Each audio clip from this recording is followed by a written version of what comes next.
Which word of the day? Today's word is charge, verb. Charging is the act of filling up an object with a certain type of energy. Charging is also sometimes called empowering, programming, or enchanting. You can charge a space or an object with your intention, whatever that may be. What you charge an object with will depend on what you plan to do with it.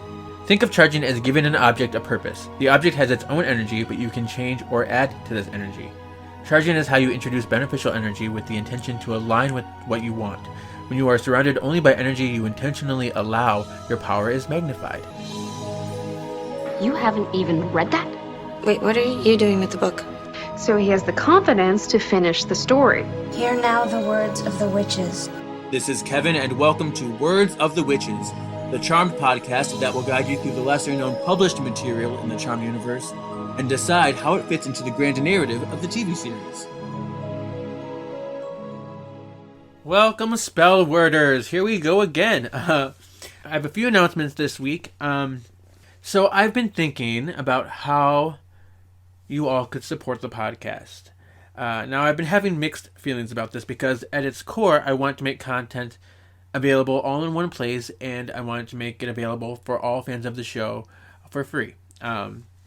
That being said, it is a lot of work, and support from the spell worders could provide me with the funds needed to better the show or set up merch or giveaways, and give you some more of those fun things.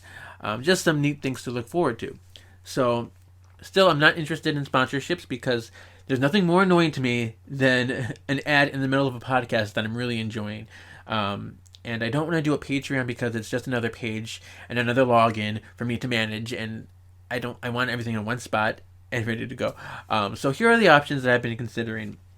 Right now, I have a listener support option here on Anchor, which is active right now, where if you are so inclined, you can donate a monthly amount of 99 cents, $4.99, or $9.99. Every contributor will be given shout-outs and listed in episode descriptions. If I get anyone, I will start to think of other perks, but right now it's just an idea. The other option I have is to create a monthly subscription price strictly for the bonus episodes that I'm planning. And this would not be a separate Patreon. It should be available to be listened to wherever you listen to your podcast, same spot and everything. I'm not sure exactly what it will look like, but I just know that the option is there, and you'll just have to choose to buy it or something, kind of like a song. You 99 cents to buy the song. I think it's going to be like that in the list of podcast episodes. If I go this route, I would be producing a bonus episode once a month for sure, and there will be a small charge, either 99 cents or $1.99 per month. Every renewal of that will ensure that you have access to the bonus episode that month. But say you miss a bunch of bonus episodes and you just subscribe for this 1 month, you should still have access to all those past bonus episodes as well. So, yeah, something to think about. So on Instagram this coming week, I'll be taking a poll on this. If you prefer that I just do the listener support, or if we do the bonus episode option, I'll just take your vote. Feel free to DM me your thoughts and feelings, or you can email me at wordsofwitchespod@gmail.com. And yeah, we'll see what kind of things I can cook up. The other thing I want to mention before we start the book this episode is, for this episode in particular, I want to emphasize that representation matters. It's important to me that people know that I believe representation to be very crucial. Because people should have opportunities to see themselves, people that they can relate to in all of media, and be inspired and be seen. And audiences have the right to support media or not support media however they please. Whether you're looking for something poignant and true, or if you are capable of embracing something that has potential to be problematic, it should be all right either way. It's a tricky slope, so we talk about that a little bit here. All right, on with the show. Episode 17, Book 17, something Wiccan, this way comes. Not something Wicca, this way comes. It's very easy to get confused. Very. My guest this week is Thomas Visser, and you are from the Netherlands, correct? Yes, I am. You pronounced it very, very good, my last name. Oh, well, good. Well, thank you. Yeah. It's funny, though, because the title for, they translated everything. Like I've told you before, the translation in Dutch sucks. it's horrible. So the title if I translate it to English again, it's The Hunt on Witches. So it's Before we get started with the book, though, I want to talk a little bit just about you and your charmed journey. We talked. I was just on your podcast. Yes. We just recorded for your podcast. Yes. And so I probably know this already, but how did you discover Charmed? How did I discover Charmed? Yes. Well, I discovered it through my mom. She watched it when I was little, and my aunt watched it as well. And they were off a lot of times together. So every time they watched it, I was too young and they sent me upstairs. So I wasn't allowed to watch it. But then when I got older, I started to watch it. And I've told you this before, but my first episode was San Francisco with all the sins and Phoebe being, and that was the first episode I watched. And I think it was, I liked it right away. Yes. And then it's just the escape. We talked about it for my podcast, but basically I think we share the same thought about series, is that it's just the escape you have from just, being an hour out of your daily routine and your shit and just forget it and watch a show which is basically all crap because it's just so unreal. Like nothing will ever happen that will never happen to you in person. So that kind of stuff. Something fun to get lost in. Yeah, for sure. They have some hot guys in there. So it's fun. Good old fashioned. Yes. Good old fashioned hot men. I love it. You told me how you used to visit my website, Charmed Obsessed, back in the day, which was super exciting to me to learn. Yes. Which is also very fun, actually, to, if you look back, I mean, Charmed has touched many people's lives. And I think that everyone who worked on the show doesn't know how much impact it has on the people who watched it then and probably still watch it now. Just like people like you who had fan sites and stuff like that. And that that we both realized we've basically knew each other back then, but we didn't know who we were. So, and then the internet happened, and I'm just like, I want to have a Charmed community, and so the website gave me something to look forward to and really process all my Charmed obsession and meet the fans, and that was exciting for me. I sometimes miss it. I mean, like I told you, I was on a CharmedNet, which was a huge fan site back in the day, where I learned my English because I was on the message boards and everyone was speaking English and writing, and it's not the same anymore. You don't have those fan sites. Don't exist. They don't exist anymore. I mean, you have it on Facebook, and that's that's the fan site you have, which isn't the same as what we had. Yeah, it's so strange to me because I remember a few years ago I was like, I want to find some Charmed fan sites where it's Wikipedia and Wikipedia, and most of it is crap because everyone can edit a Wikipedia page. Like, you don't have to be the author of the page or someone or whatever. Like, so I miss those official sites, but I guess these podcasts, because you started your own podcast too. The Charmed podcast. Yes. Of course. Yes. But I guess this is kind of our way of keeping up with the times and making a new thing to bond over Charmed with. It's never died. That, but also, I mean, that's what I've seen too when I visit conventions, is that the age of the people who are going to the conventions to meet them are like the age I had when I started watching, or maybe even younger. So it's like, for me, like giving them some info on what we already know. I mean, we as in old people. Like, here's what we lived through. Here's our knowledge. We're passing it down. Right. Right. Yeah, exactly. So I find it fun to do. Like, even, I mean, we both learn stuff. Like, I've learned from my podcast what people tell me, and I was like, oh, really? Is that what happened? Is that, And I think it's funny. Yeah. And after all these years, we still learn. Yes. Yes. Yeah, let's start the book. So that we don't get too distracted. So something Wiccan this way comes. And it's got another season 4 solo picture of each of them, but put together on copy and pasted onto the cover. And has this nice like desert, rocky mountain kind of scene behind them. And then behind that, even further back, there's like a sea of orangey candles with little pentagrams scattered along the way. I just noticed it though, but oh well. Yeah. The thing with this podcast, when I go over these books, I look at the cover in detail. So you are noticing things that you may have not seen the first time around. And then it has the tagline. This is the longest tagline I think of any book so far.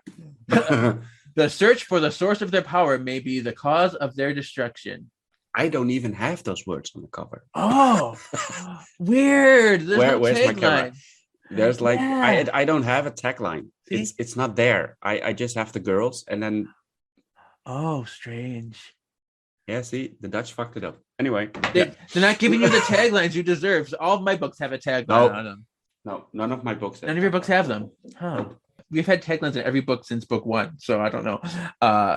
Which basically means I need to have all the English ones. I guess so. On episode 5, I had a guest, Neil Andrews. Yeah. Who was mentioning that on his book 10, Beware What You Wish, his binding, like the middle, what's that called? There's a word for that. What's it? It's the middle. So whatever the word is, I'm having a brain fart. But it's like when you have your book in like a bookshelf, you can see the side of the book with a title on it. That's what we mean, people. That's it. Yes, the side of the book, whatever that's called. Yes. All the readers are yelling at me. They're like, "It's this," and I'm like, I know. I'm so horrible right now. But yeah. He said that the 10th book of that had 2 Piper pictures, and didn't have a Prue picture. It's weird. And he showed it to me. I'm like, that's a weird mistake. Different countries have different books, have different publishings, different titles. So there are all different kinds of variations of these books out there. So it's kind of good to note. Anyway, the back of the book has more desert scene, and it says, "Sister Wiccas gather round. By our power we are bound. Hand in hand and heart to heart. Force all evil to depart." Paige Matthews is new to the whole power of 3 thing and looking to explore her powers. So when she reads of a Wiccan convention taking place just outside of Las Vegas, she thinks it's a great opportunity for her and for her sisters to learn more about their witchy ways. Though the girls are all over saving innocence, they aren't that heavy into Wicca practices, and Paige thinks the retreat could be enlightening. Piper and Phoebe, however, aren't so sure. They're certain that while they spend their days battling honest-to-badness black magic, their so-called supernatural sisters will be nothing more than a bunch of blessed wannabes. I get it. Blessed be, blessed wannabe. Now I get it. Soon, though, they hear of a rash of murders committed against practicing Wiccans, and making an appearance at the convention becomes top priority. But as they head for the desert campgrounds, are the charmed ones headed straight for disaster? Oh, exciting. Yeah, we'll see. Yes. Oh, yes. Okay. And the author is Emma Harrison. She also wrote Garden of Evil before this, which I liked Garden of Evil pretty decently. This was published March 1st, 2003 and reprinted May 6th, 2003. This is where I would say where the novel takes place. This novel says it's very difficult to place because of inconsistencies. It cannot, things that don't make sense with where they would put it in the show. So we'll get to that when we get to the end of the book and see, what is wrong. But for the purpose of this, I just say it's mid-season 4. This book takes place. Would you like to start chapter 1? So chapter 1, Paige drives home from work singing "Viva Las Vegas." Elvis action. I like that. Especially since she did that Elvis show kind of thing. I don't know if that was after Charmed or during Charmed. I don't know, but I find it funny. Mm-hmm. Well, like you said, she wants to go to a coven gathering with her sisters to learn more about the craft, but they are reticent and decline. I And am then- reticent. Oh yes, I am reticent. Reticent. So it's reticent. Okay. Yes. Now I know. Yes. And then Paige thinks, because Piper and Phoebe are like really, open to the idea for traveling to Las Vegas and meet those wannabe witches. And so she finds them judgmental. And I remember when I read that, I was like, yeah, why would you say no to Las Vegas? I not that I have ever been there, but I would want to go there. But oh well. I was recently there. I was there last month. Of course.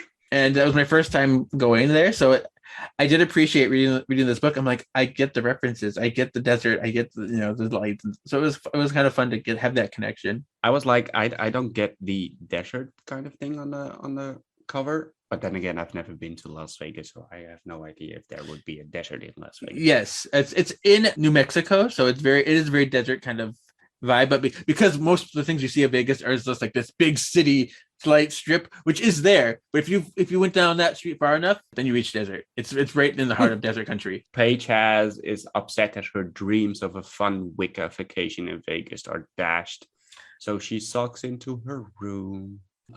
Piper and Phoebe feel a little bad on how they treated Paige. Well, her idea for a vacation. And then Leo orbs in with a flower. Yes. Like Piper and Phoebe talked about this flower like this probably from Las Vegas. I don't know. No, the Bahamas, because Piper wanted to go to the Bahamas. Yeah. Bahamas. She's like, I'd rather go to somewhere like tropical than go to some, coven gathering with wannabe witches. So yeah, and then Daryl walks through the front door, which, by the way, they spelled Daryl wrong. They spelled Daryl completely wrong, and then Daryl is super rude when he does this.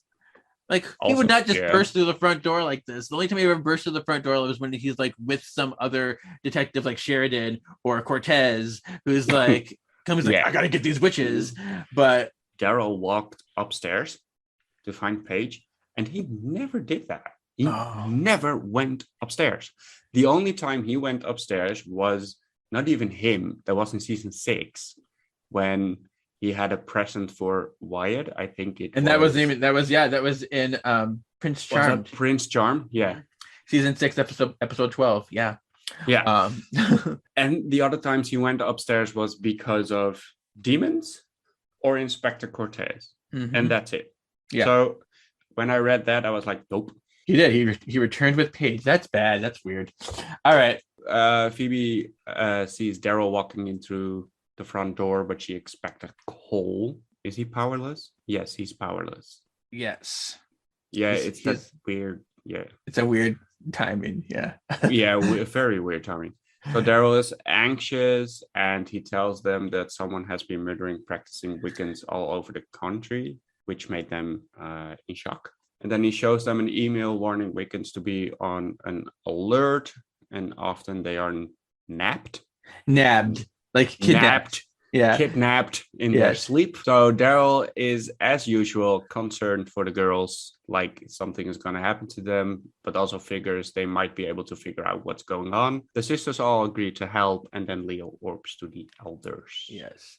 And this is a strange thing because Phoebe is talking about working at the Bay Mirror, yet she's still engaged to Cole. They aren't married yet. And those don't mix. They don't mix because she doesn't start working for the Bay Mirror until after they're married. After the 5th Halloween, she gets that caring chick's job. Yep. Yeah, so that didn't work. And I guess Cole is human. He's not the source. So it's a very strange place in here. Since the girls didn't know in the show that he was, in fact, the source, they always thought he was human. So I don't find that a mistake. Sure. So maybe maybe the book is kind of based on what the girls know, what their knowledge is at the time. Maybe. Yeah. Because the whole Bay Mirror thing is a mess up. So chapter 2, this is when all of the girls kind of go visit these other witch covens that have someone missing. And they say that they're with the police. So it has each of them kind of go to a separate coven and get a feel for what might be happening. So it starts with Piper, and she's visiting a witch named Missy at her apartment. And she says she's with the police and she's welcomed in. And Piper goes in there and she's like, oh, this girl's like some kind of hippie, touchy-feely witch. I feel kind of uneasy. I don't really relate to these people. Mhm. And then Missy's roommate, Clarissa, is a witch that had recently disappeared. She was taken. And then Missy tells Piper that Clarissa was a high priestess and had recently developed premonitions like Phoebe. So she has this power that she can see things when she touches them. And only the coven knew about it. So she was like the most powerful witch in their coven. It cuts to Paige, and she visits another coven, and it's like this grand kind of mansion. It's a big communal living facility where their coven just kind of sleeps together and they kind of live together. And she visits with this guy named Elijah, and he tells Paige that Samson, a member of their coven, went missing, and Samson had the power to see and cleanse auras. Oh, and then Paige orbs home as she had lent Phoebe her car. So if Paige kind of walks out, she's like, "Oh, thanks for telling me. I'm going to go." And then she finds this discreet place and orbs back home. Which is also a mistake. Right. I mean, Paige didn't learn after Cole and Phoebe got married to orb. I mean, she could orb, but she couldn't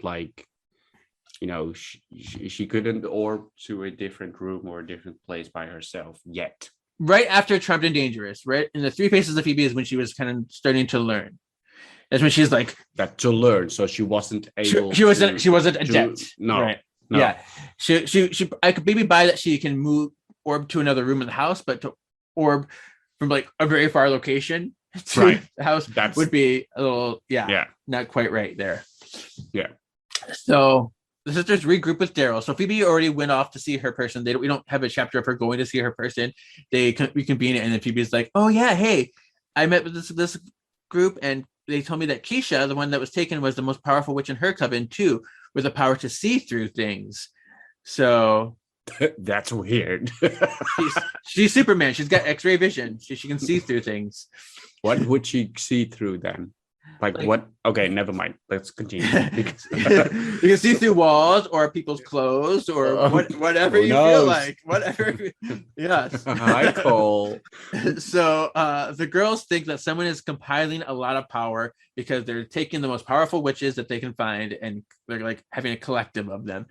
And they worry about the possibility of a warlock trying to absorb the magic. Like, this sounds like a warlock trying to steal people's powers. So yeah, let's investigate some more. And Daryl is worried about them. She's like, okay, if they're stealing the most powerful witches, why aren't they coming for you? You guys are in real danger. You need to start locking your doors and putting some security systems up and like closing your windows because someone's going to come for you guys now. And the girls are like, "Oh, Daryl, we'll be fine." No, we've never done that before. Yeah. So why would we start now? Yeah, it's like, we'll be fine. We'll keep our eyes peeled. No worries. Okay, so now we got to chapter 3. 3. Paige looked at her crumbled coven gathering ad and proposed the idea to her sisters again, after they said no, of course. Mm-hmm. And this time they had to agree because they knew it was a surefire way to catch whoever is doing the kidnappings. Daryl was still worried about them, which Daryl always is, but oh well. Piper begrudgingly began to pack for Vegas. Begrudgingly, is that like I'm little pissed, yet I'm happy to go on a holiday? Is that like what begrudgingly is, or what the hell is that? See, I'm giving you this is Words of the Witches, teaching you words. I love this. Thank you. Begrudgingly means caving in and doing something that you really don't want to do, and so you're not happy about it, but you're doing it anyway. Oh yeah, that sounds like Piper. Yeah. Okay. So Leo orbed in, and the elders have no info, which is also. And then he helps Piper pack.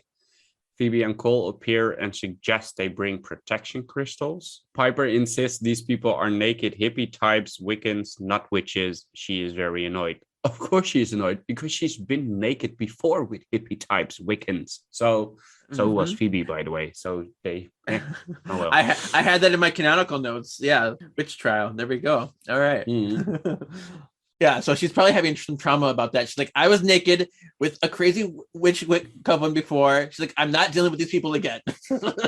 So chapter 4, the sisters drive down the strip to Vegas, and Paige is completely mesmerized. She's like, this is beautiful. I love the lights.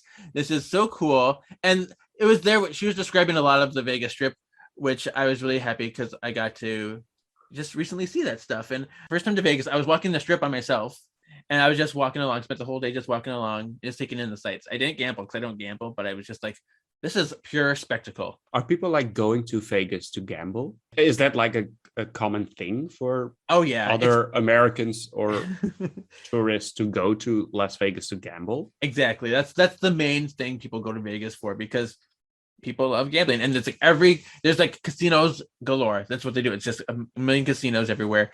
And I mean, yeah, there are some shows, and there is definitely like everything's very elevated. Everybody's in crazy like feather stuff. It's very sexual too. It's a very like, they call it Sin City for a reason, because it's all about sex and money and drugs and whatever. And it's Sounds like my kind of city. So yeah, it's whatever you want to make it. You I can would do it. probably go see Celine Dion if she was She's still there. she- I think so. I don't still remember. or again. Or again. Probably One of the two. again. Yeah. Probably again. Yes. Yeah, I do love me some Celine, even though I think she's a little I think she's getting a little crazy now, but I do love her, especially those 90s classics. Oh. Those are fantastic. And the girl needs to eat. Because yes, I know. Ooh. one big storm and the girl's on the other side of the world. Anyway. She's blown away. So Piper is more relaxed than before she left. Yeah, they rented like a convertible car. So she's like, oh, I like this car. This is really nice. I like the breeze. And they wonder which 4-star hotel the Gathering Wiccans are staying at. Because they say we're staying at a 4-star resort. Yay.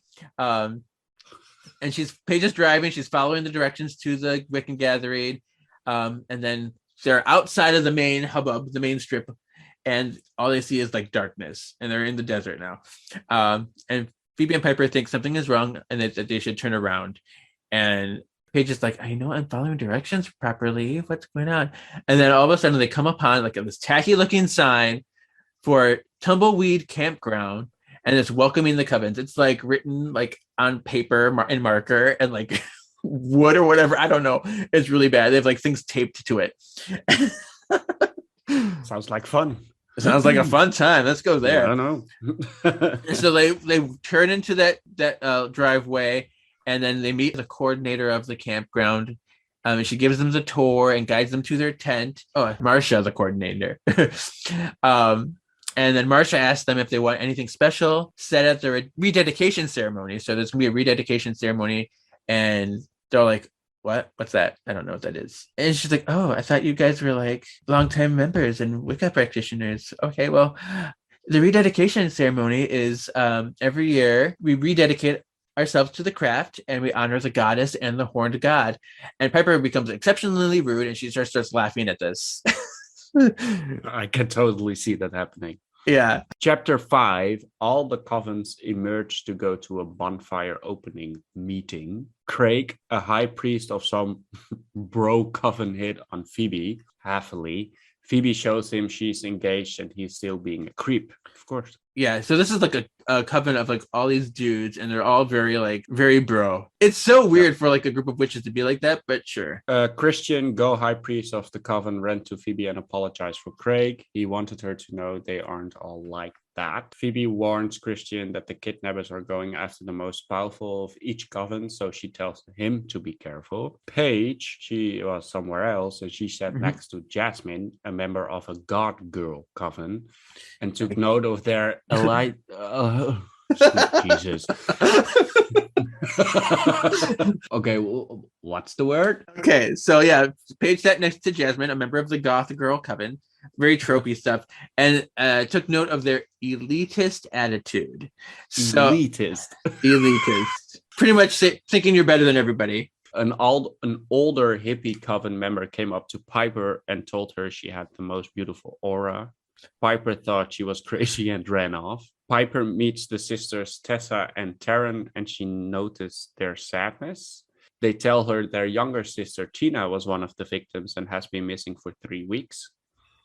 Then Piper sympathized with them and decided she would stop teasing Paige about wanting to be here. So they all had a little encounter with a member of a different kind of a trope of witches. They've got like this bro trope.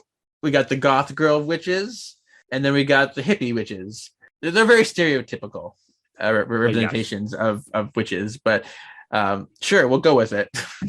Of course. The next morning, this is chapter 6. The next morning, Piper meets Ryan Treetop at the dining hall during breakfast, and Ryan is the man that owns this campground, and he's in charge of making sure everything is running properly.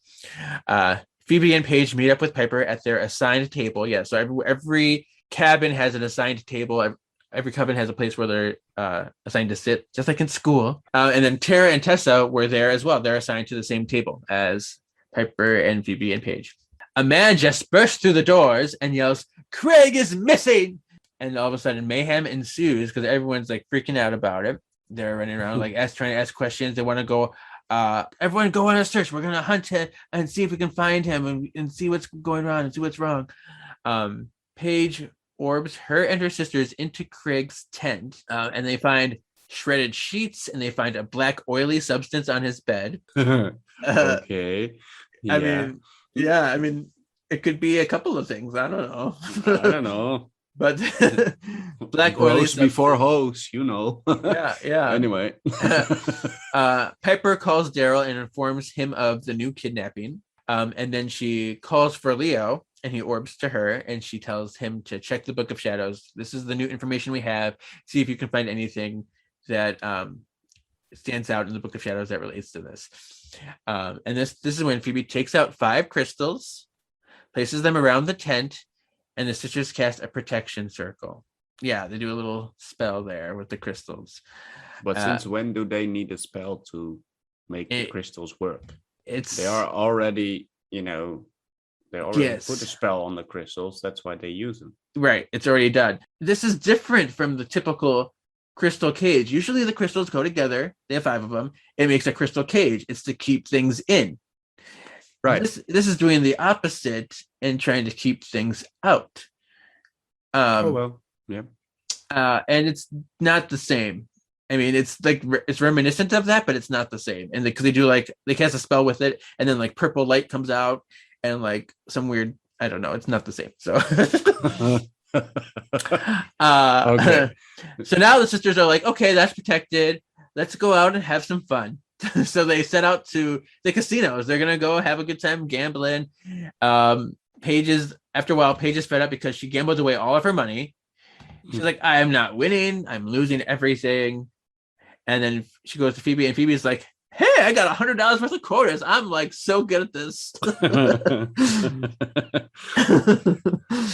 So Paige is kind of jealous. She's like, whatever, fine. And so she stumbles upon the goth girl Jasmine and her posse, her little coven of witches, and she notices that, hey, cool, you look like you're winning. And Jasmine tells Paige that she has been using magic to win.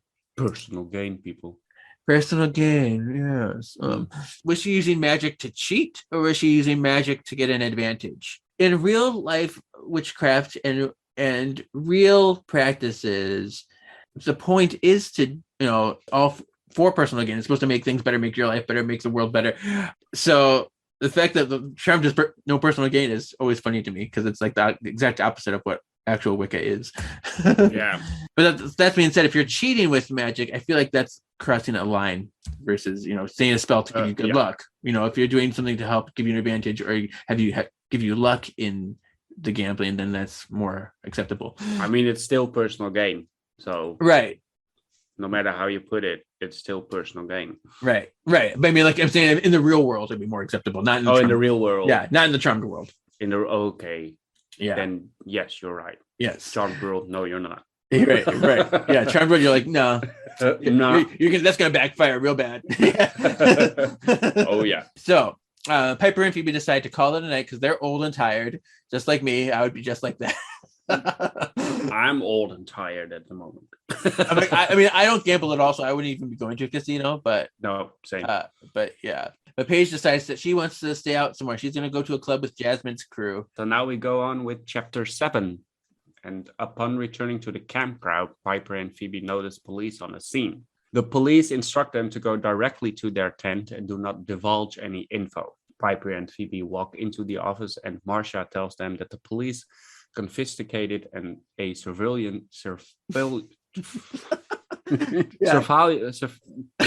Police confiscated a surveillance tape. tape. Mm-hmm. Okay. Yeah. Okay. keep in mind it's 1:30 a.m. Sure. Piper and Phoebe walk into the office and Marcia tells them that the police confiscated a surveillance tape. Police try to shoot them out, but Piper freezes the room. They play the surveillance tape at 2:59 a.m. They see 3 large figures with jackal hats and black robes walking across the screen. So they freeze the room, then they go and watch the tape on the TV, and they watch it, and they kind of fast forward, and then they see these creatures come out, and they all have like these jackal heads, and they're like, oh, they're really big, they're really tall, they're like superhuman size, and they're like creepy looking. So before Piper could unfreeze the room, Taryn, Tessa, and Christian walk in and witness Piper's power in action. Yeah, so they see her unfreeze it. So she's about to unfreeze it, and they walk in and see her like they see the people frozen, and then see them move. Like, say what? Yeah. Piper pushes all of the witnesses out of the door, and she and Phoebe follow. They all have questions about what they just saw. Piper and Phoebe realize that they have to fess up, like they have to tell what they are or who they are. Paige is in the bathroom at the club, realizing she can't party like she used to. I feel you, girl. I feel you. Yes. Purple hair girl Chloe tells Paige she marked a guy by wiping a potion on his neck to make him act drunk. Strange. Very strange. I think that's what's happened to me before. Yes, someone marked you. Yeah, she says she wiped her. She's like, he was rude to me, so I'm gonna wipe this on him, and then it's gonna look like he has like beer goggles on. Okay. Jasmine comes back with hair. Oh, wait, what? And oh, yeah, that's right. I was like, that is right. Okay, I was like, what is that? No, she does. So she comes back with some strands of hair. Oh, now I read the rest of the line. Yeah. Okay. Jasmine comes back with hair, and the group does a voodoo puppet spell to make a girl trip who was rude to them on the dance floor. Paige is absolutely aggravated by this group harming the innocent and leaves. Outside, Paige was witnessing a mugging at knife point. Paige orbs the knife, allowing the woman to escape. Paige threw the knife in a dumpster, and she was confronted by Jasmine, who just witnessed her power. And that was chapter 7. Chapter 7. So yeah, she sees them doing, because they are doing like voodoo stuff, and they're kind of casting like harmful spells on people, which isn't so nice. Nope. So I guess that's good. Paige is like, no, I don't like this. And so but then she's like, oh, I saw you orb something. What did you just do? What kind of crazy thing is that? Chapter 8. Piper, Phoebe, and Paige head to the dining hall the next morning, and they're kind of dreading it. They're like, oh god, we have to face all these people who saw us do things, and I don't feel like talking about it, and I don't feel like so they get there, and all the people who witnessed their powers the night before were waiting at the table to ask them more questions. They sit down and they just say, we're Wiccans too, and we just honed our powers a little more. We're just really advanced. Yeah, everyone seemed impressed, like, oh, that's pretty cool magic, good on you. But they still had more questions. But before they could get to answering any of those crazy questions, they were interrupted by the announcement that Craig had been found dead. The suspense was killing me. Yes, everyone's group is like waiting outside where they found the bodies. They're like, what is going on? The sisters managed to inspect, because they sneak around, they find ways, and they managed to inspect Craig's body. And they note that it's like he's been drained of all of his blood. They're like, okay, he has no blood in him, but it wasn't a vampire, because they see like there was like holes in his like knees. So Phoebe's hand touched Craig, and she had a premonition of the jackal people draining his blood with long needles and heading to a ritual chamber with an elevator. Leo orbs in with Cole, who had just been investigating the book. Piper gives approval for Paige to orb the Book of Shadows to them so that they can read what Cole found. She's like, I know we don't normally do this. We don't normally take it out of the banner, but you can do it this one time since I'm lazy and I don't feel like going back there. So you just call for the Book of Shadows. Cole can't just tell you what he found. You have to read it for yourself, because I don't feel like telling you what I found. And she sees the entry about the Anubai.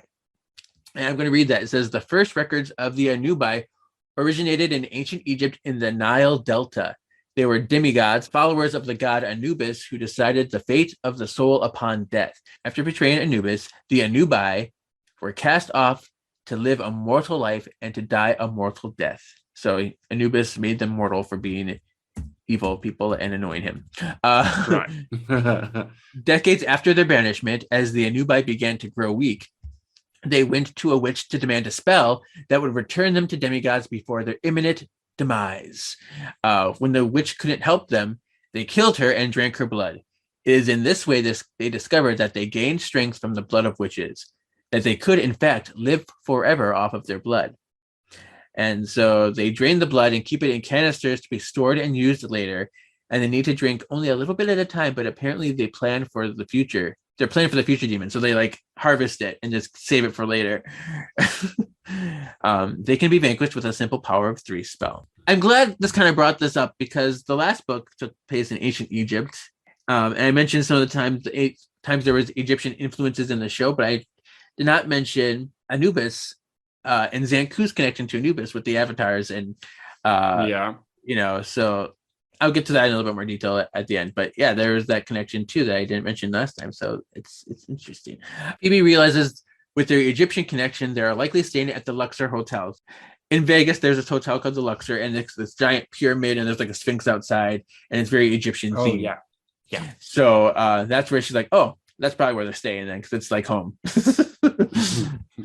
And then you cut to like in the demon's lair, and a servant came to the Great One with news that the Charmed Ones exist and that they are here.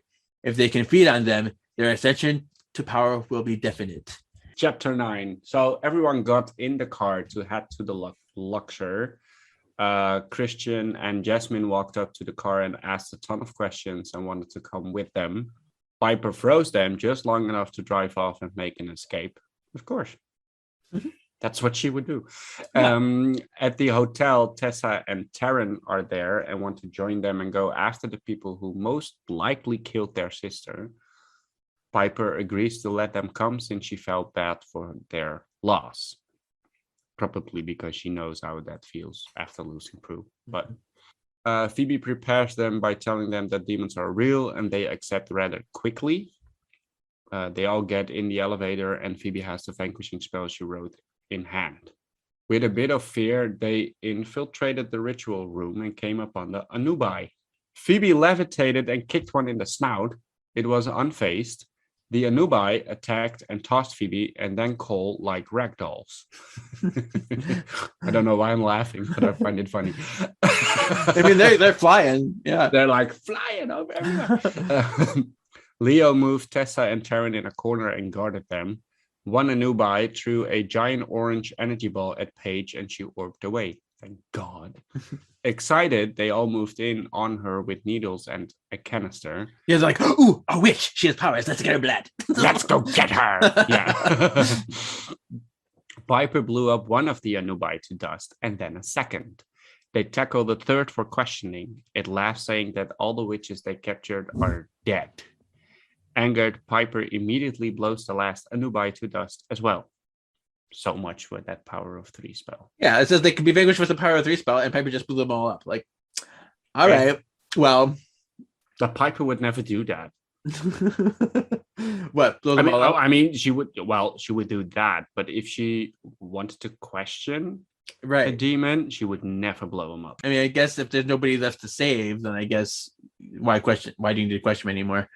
So, Chapter 10, the group leaves, informing police of the ritual space and the blood canisters. They're like, police, yeah, go check it out. This is what's been happening. This is some crazy stuff. Tessa and Taryn are mourning after confirmation of their sister's death. Like, oh man, okay, we must go home and cry some more. Let's put on our black outfits. And then they're back at the campground now. Yeah. And so Christian's like, he's like, wants to know exactly what happened. He's like, how did this make any sense? Like, how did you catch them? You know, what is going on? But Tessa called him out for being a jerk. She's like, just leave it be. Shut up. And so Piper is ready to pack and go home because she's like, okay, we got the demons. Let's go home. We don't need to stay here any longer. But Phoebe and Paige convince her to stay for the rededication ceremony. She's like, you really want to stay for that? Like, Phoebe's like, I wrote something that I spent a lot of time on and I want to hear it read. And Paige is like, yeah, I still want to like get in roots with these witchy ways. I want to learn some stuff. So they go to the ceremony and Phoebe's piece about peace was read. Yeah, that was beautiful, Phoebe. Cool. And all the covens gathered for the Lord and Lady, the god and the goddess type of things. And yeah, they're all like, yeah, honoring that Yada, yada, yada. stuff. After the ceremony, Jasmine came up to the sisters and said that she does have powers too. She's like, you know what? What you guys did was cool, but you know, I have powers too. And I'll show them to you when the time is right. And Paige got to chill out those words. She's like, what do you mean when the time is right? Does she know something? Is she evil? Like, I don't know. She got a little nervous about that. So that night in the middle of sleep, Piper was gagged, tied, and kidnapped. Oh! So she's like, oh man, she's like trying to get out. She like flips her hair out of her face, and then she sees who her kidnappers are. She's like, oh, you! And then she knocks out. And goes black. She sees nothingness. So this is chapter 11. Phoebe and Paige wake the next morning and notice Piper is missing. Of course, they are worried, and Paige immediately suspects Jasmine. They rush to Jasmine's tent and wake her abruptly. Phoebe and Paige demand she shows them her powers. Jasmine takes them outside and admits that she doesn't have any powers. She just wanted to look cool, she said. She's like, Paige is now frustrated that they don't have any lead on how to find Piper. And back at their tent, Phoebe touched Piper's pillow and got a vision. She saw Piper bound and gagged in a room with a bunch of other witches in the same state, and someone approaching her with a knife. They called for Leo and told them of Piper's danger. He was confused because he thought the threat had been vanquished. The three of them orb to Piper. Leo, Phoebe, and Paige arrive at a warehouse, and they see Christian, that high priest of the bro guy thing, and he's looking sinister, and he's taking in all the witches before him. So I'm like, oh, Christian is it? Oh my gosh, Christian is it? And then Phoebe recognized Keisha, the one that she talked about in the beginning of the book that could see through objects. She's like, oh my gosh, that's that witch. So she's not dead. Oh my gosh, what's happening? And then all of a sudden, Piper was brought in as the final sacrificial member by two cloaked figures. So she is brought in, and then they two of the people that brought her in took their place near the head of the ritual leader. So they go up front and they take off their hoods, and they are revealed to be Tessa and Taryn. Oh my god! Oh my god! Like, you girls, you tricked me. The ritual leader then vowed their ascension, and we learned that this is Tina. This is the sister that they said was killed all this time, and this is like the leader of the group. She's the youngest sister, and she's like, ah ha ha ha, the three T's, the evil power of three, whatever, I don't know.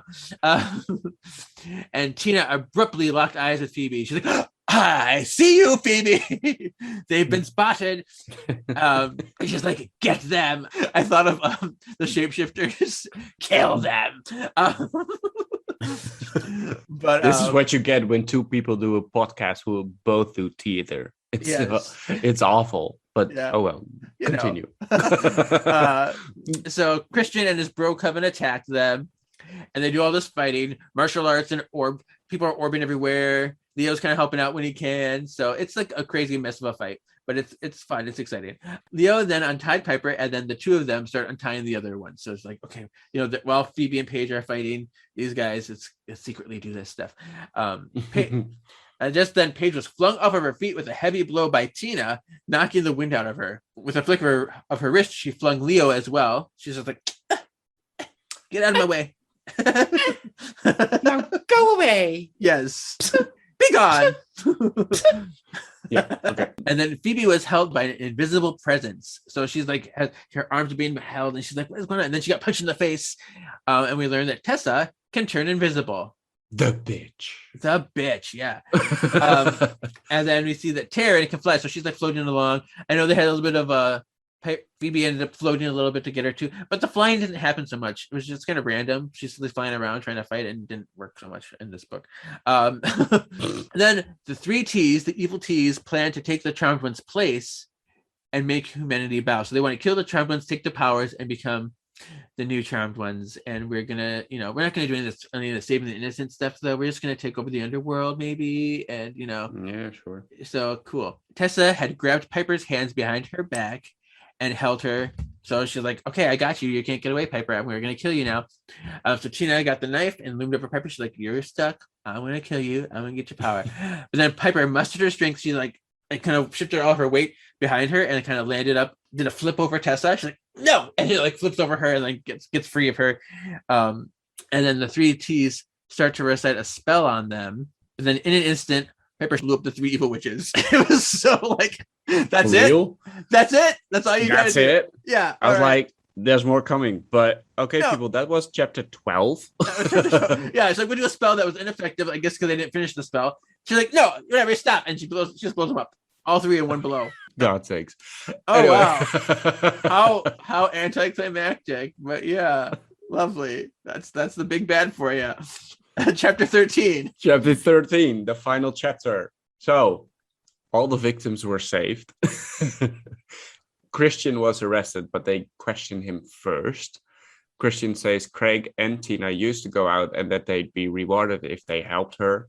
The Anubai kidnapping and Wiccan kidnapping were unrelated. It's why Craig's death and clues were different.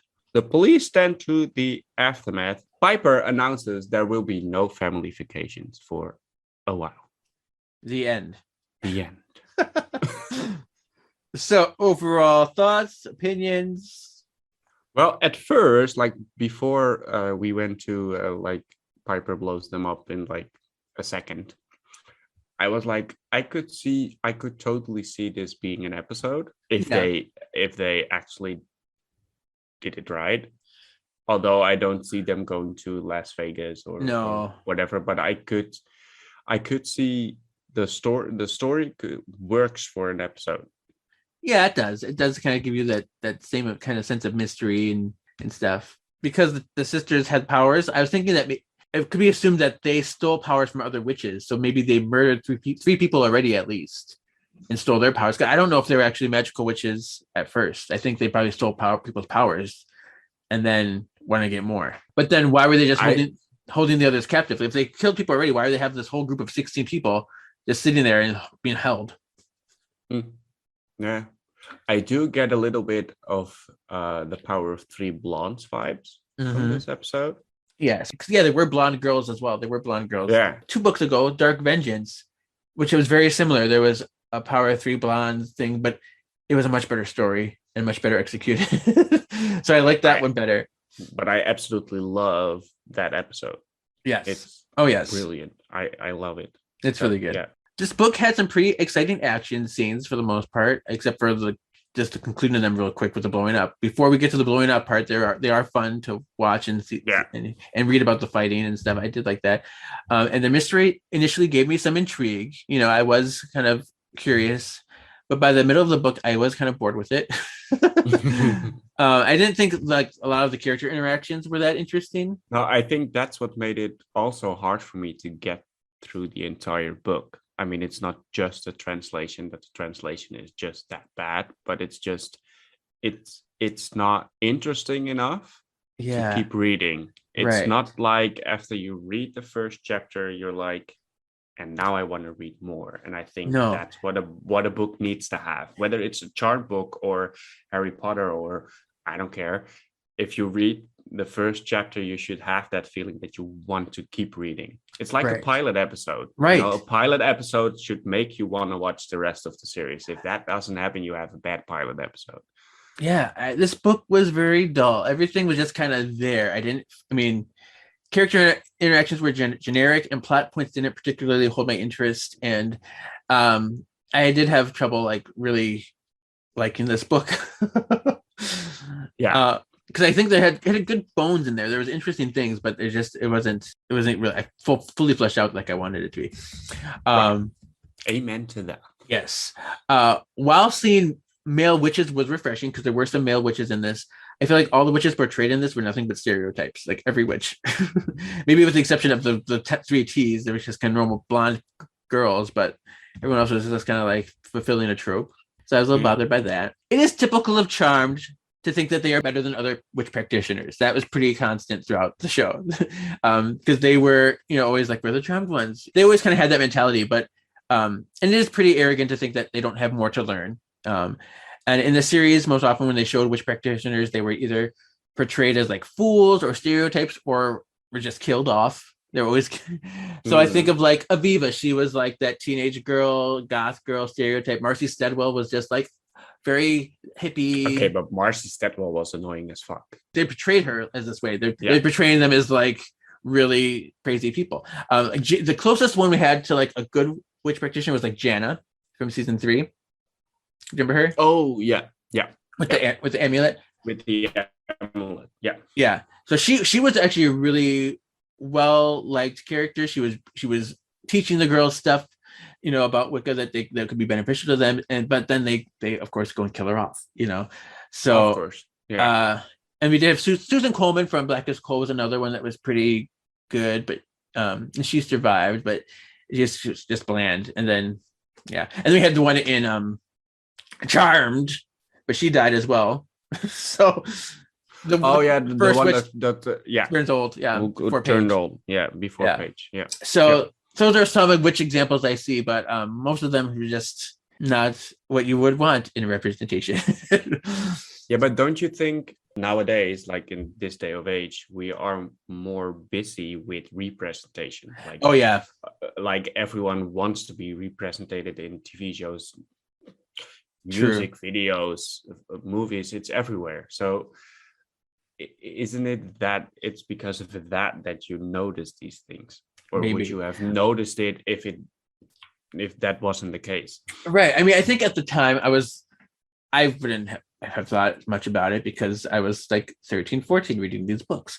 But we're in a new age where everyone is very hypersensitive and you know, so and maybe that is part of it. Maybe it is my enlightened state in the way of the world today that makes me think about it more. But and I do know they were pretty elitist in the show. And even though they were, I didn't think it was as offensively blatant as it was in this book. It was definitely more hyped up in this book. So I think it was just really. It's like people see things that aren't there. Like I don't want to hurt anyone who, you know, has those feelings, but there are also comments right now about Charmed that it's homophobic, which on the other hand I get, on the other hand I don't get, because at the top of my head you have season 8 where Still Charmed and Kicking, where Piper and Phoebe went shopping and they bought shoes, and that Phoebe goes to Piper like, he was flirting with you,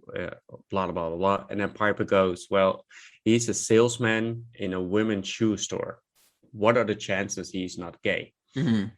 That's a stereotype. I don't care.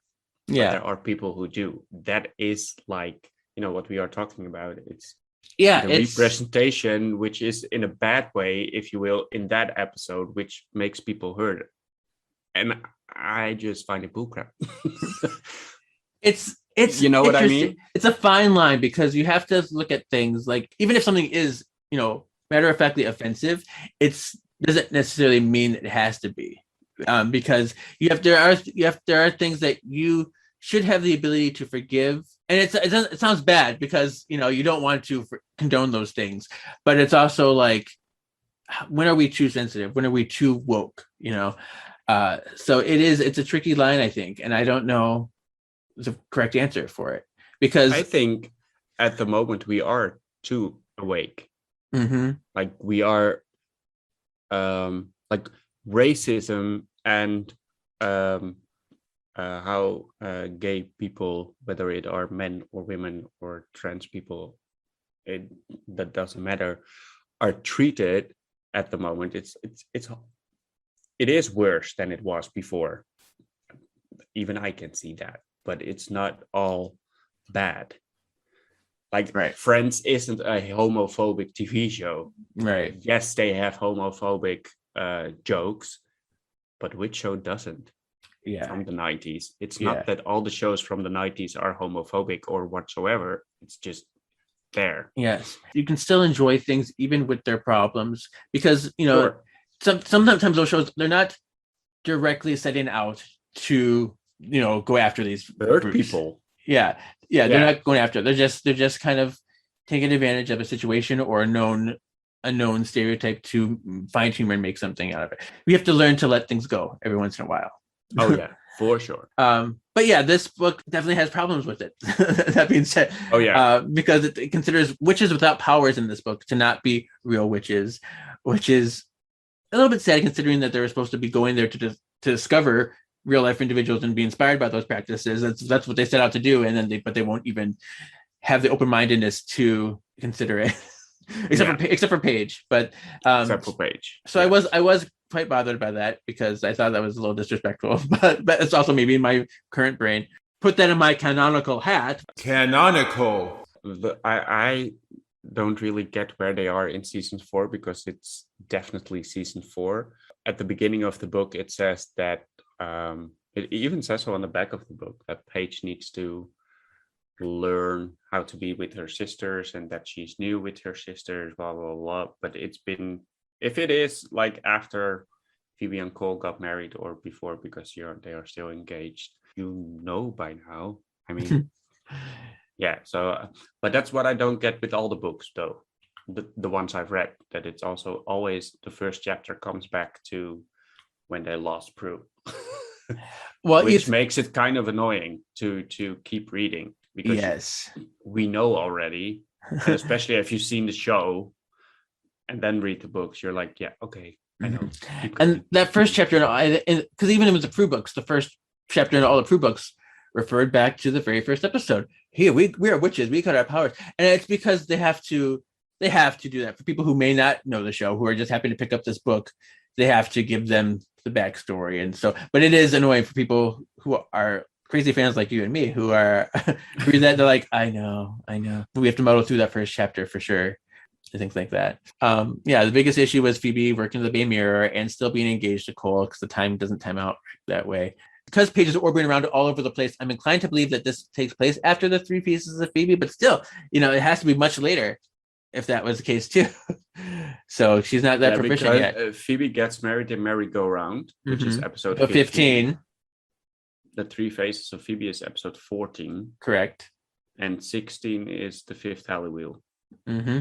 Basically, between 16 and 17, this book should take place, but it doesn't. Because, weird. It's weird. But and it's funny, I read the notes on the author. The notes the author says she never misses an episode.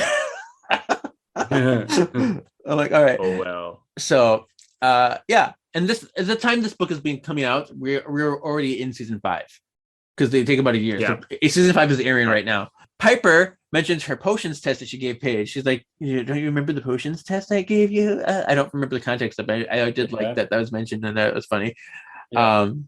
Here's something that I thought was interesting. Because Samson, this is something so minor, but I thought about it. Samson has the power of aura manipulation and could cleanse auras. So I'm like, you know what? There is a spell in the Book of Shadows to do this because Richard cast it and used karma. Yeah. And then they go to Vegas where they gamble. And I'm like, hey, Paige and Piper gambled and Lucky Charmed.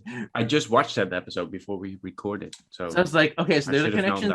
Yeah, so there's a connection there, which is kind of cool. In Charmed, the Avatar Vanquishing Potion was created by Anubis. So when the Avatars tried to create the Utopia back in ancient Egypt times, the Anubis created the Vanquishing Potion for them because he knew that wasn't right. They made these like little drawings, these hieroglyphic drawings that described it, and that's what Zanku was doing to try to recreate the potion. So I think that's kind of interesting to note. So I'm like, okay, so there's another connection to Anubis in this book. I looked up the book to read the English. So then I read, and then that the tumbleweed thing was in Los Angeles, which I thought was funny. All right, well now we're gonna get into rhyme time. Should we try a spell? Why not? Let's try a spell. In the wind, I sing this rhyme. Bring death before me, before my time. You've really got to lay off the rhyming, Prue. Wonderful. Witty, but wordy. I did the rhyme. I will do the time. Good night. There's only 2 spells in this book. There's 2 spells. Protection Circle spell. Place 1 crystal in each direction around the intended space, then chant the following. Through this circle the charmed ones cast, let no one beyond our trust pass. Yeah. Yeah, baby. It's just It's just Yeah, I mean it's not bad. It's not great. I kind of have that in the circle that is home, safety's gone, and evil's roam, rid all beings from these walls. Let our sisters heed our call. Yeah. That, of course, we both know it, but Um, Yeah. yeah. I when I saw Through the Circle, I had like, oh yeah, Yeah, it does have a So similar it's- kind of feel that.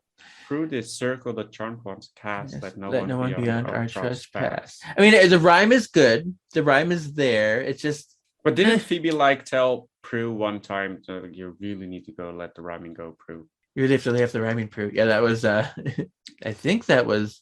Oh, that was in Once Upon a Time when she mixed the spells together so that she could cultivate innocence. Yes. That's when she did that, and then she's like, "Enchanted are our newfound eyes," and then you really have to rhyming proof.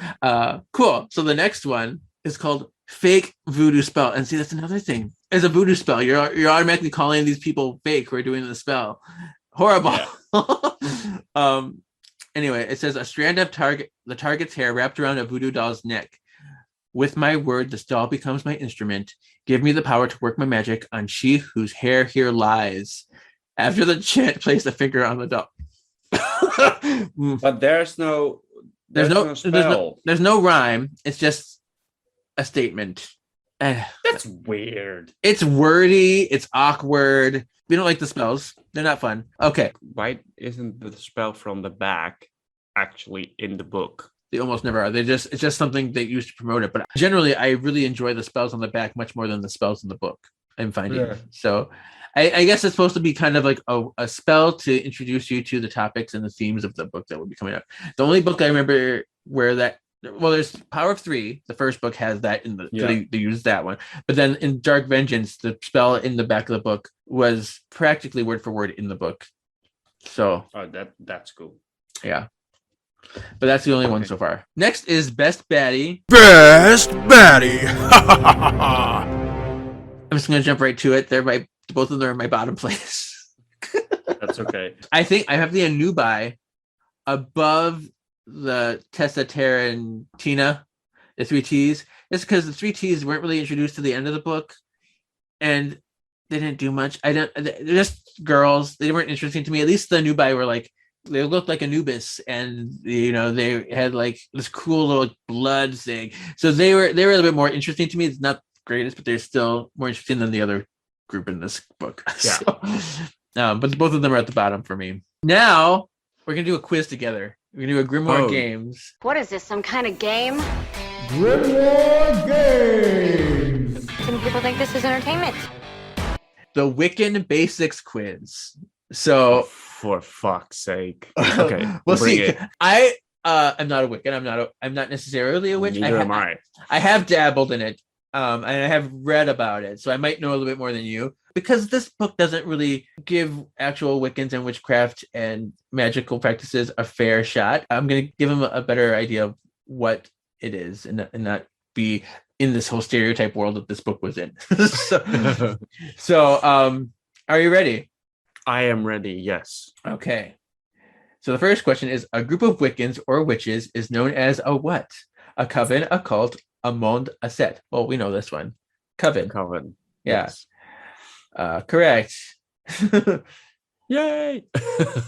True or false? A Wiccan might recognize Celtic or Egyptian gods as well as the god and the goddess. True. I would say true. I say true. Yes. True. Correct. Oh, Isis is one such deity, an Egyptian goddess with powerful magic and control over fate, which we saw in Charmed. That's cool. Oh, yeah. So, like, the four corners correspond to what four things? Animals. Okay. Go ahead. You want to show options, or do you want to answer? I know. I wanted to say water, earth, fire, and wood. Yeah. Elements. Elements is an option. Yes, elements. So, earth, water, fire, and air. Those are the four. Wood is actually a Chinese element. So like in Charmed, when they do the pentagram, the 5 elements. Yeah, that's in the Woogie in the house. Is there Woogie in the house? Yes, 115. Yeah.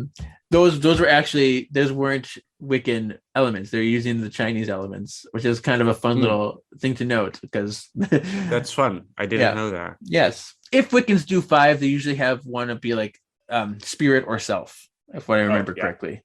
So, but yeah, with which of these is the goddess associated? The earth, fertility, the moon, all of these. But maybe it's all of these. Earth.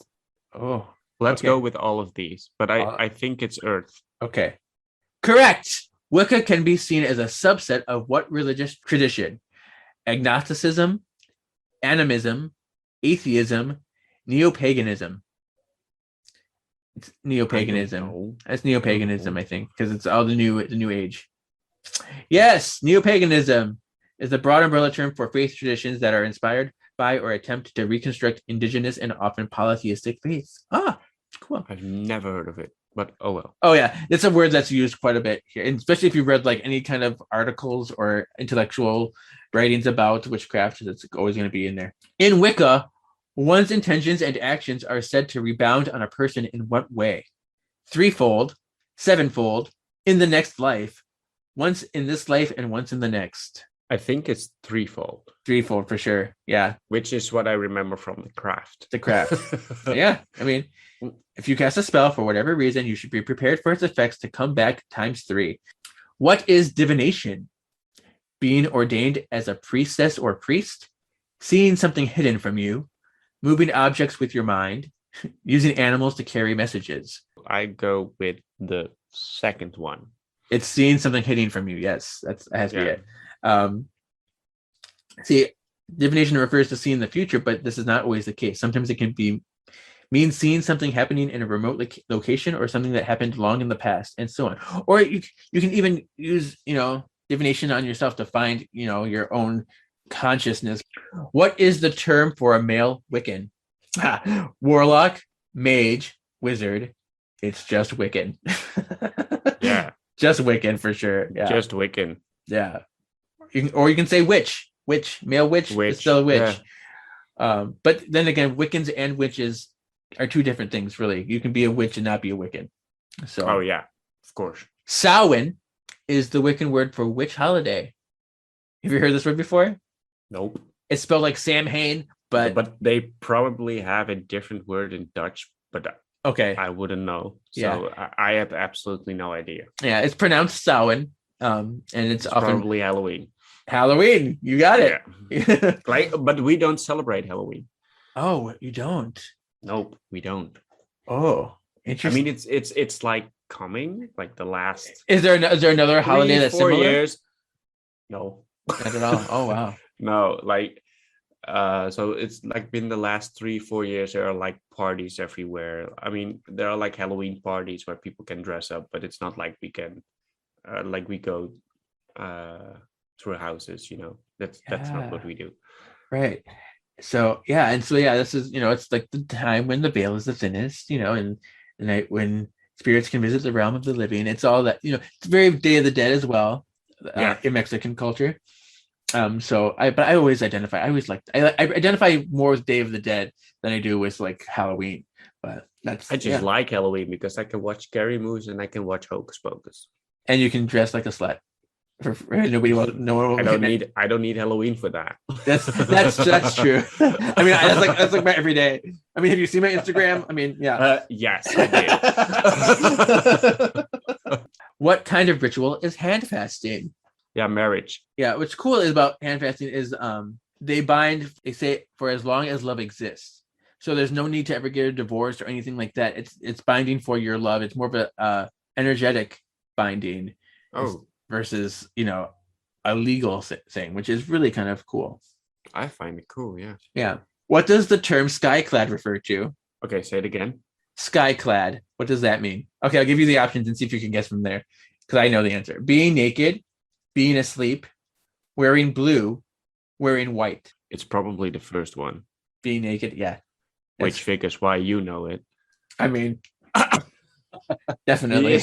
You're wearing clothes right now. For people who are like, what? But he's wearing clothes right now, people. This is one of the most charming terms from Wicca. The idea that being naked is literally wearing the skyclad. I got it. Yeah. Be sure to work out your body image issues, though, before joining a coven that prefers skyclad rituals. The practice of black magic is sometimes called what? Crowley's Way, Black Hat Wicca, the Left Hand Path, the Right Hand Path. The second one? Black Hat Wicca?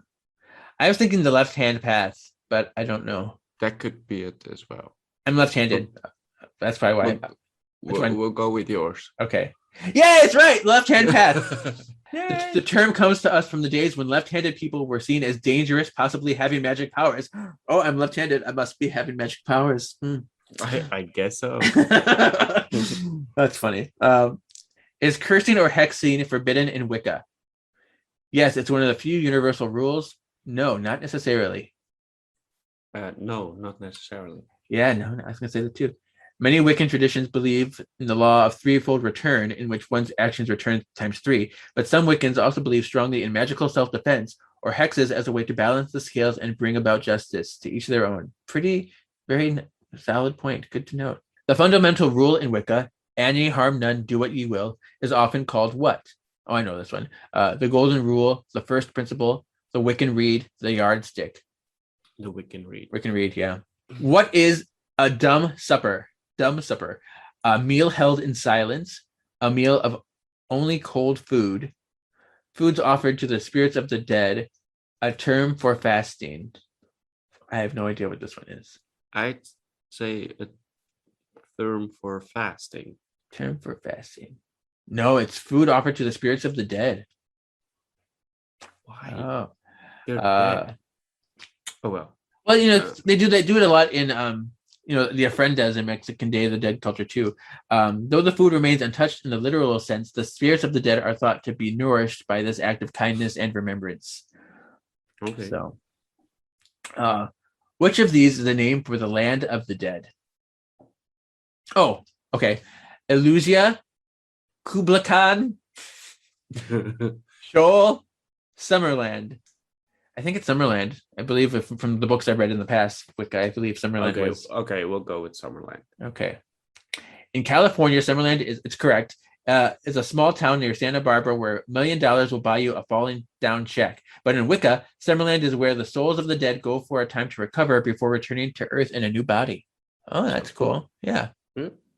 How many more questions? Oh, there's why is there so many? There's so many. There's a lot. I'll do one more. Oh, here, I'll do this one because it's charm related. All right. What's another name for a book of spells? A book of shadows, a grimoire, a reticule, both a book of shadows and a grimoire. Both. Yeah, both. I'm gonna say both. Correct. Okay. Yes. And there are a lot more questions that we're not going to go to because this is a long ass quiz. But there you go. So cool. I was like, wow.